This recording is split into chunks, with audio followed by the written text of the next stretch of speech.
Magandang hapon, narito ang 3-day weather forecast. Ano nga kaya ang mangyayari in the next 4 days naman simula bukas hanggang sa Monday, August 21 to 24? So base po sa ating latest rainfall forecast and projection, yung ating southwest monsoon o habagat ay masihina nga po kasabay nung paghina nitong bagyong Neneng. So ina-expect natin generally mag-i-improve po yung ating weather conditions sa malaking bahagi ng Luzon. Although ina-expect natin meron pa ring mga maulap na panahon, especially sa Ilocos Region, Zambales, Bataan, and maging sa may Occidental Mindoro sa araw po ng Friday to Saturday.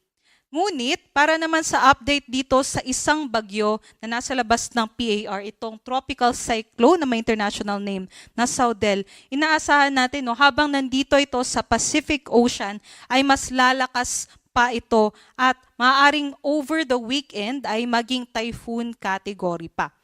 At nakikita natin ay babaybayin niya ang Pacific Ocean at maaaring kumilos pa west-northwestward. Ngayon, itong tropical cyclone Sodel ay maaari pong pumasok ng ating area of responsibility, ngunit dito na po sa may northeastern portion or northeastern boundary ng ating PAR. At kung pumasok ng ating PAR between Sunday and Monday ay tatawagin natin ito sa local name na OBET. Anong mangyayari dito sa tropical cyclone Sodel at anong epekto nito sa ating bansa? Pagsapit po ng Sunday and Monday, maaring nandito na po ito sa may northern part ng Philippine Sea. At ito muli yung hihila sa habagat. At nakikita natin by Sunday and Monday nga, magsisimula muli na magkaroon tayo ng enhancement o palalakasin muli nito yung habagat. So magkakaroon po tayo ng panibagong surge.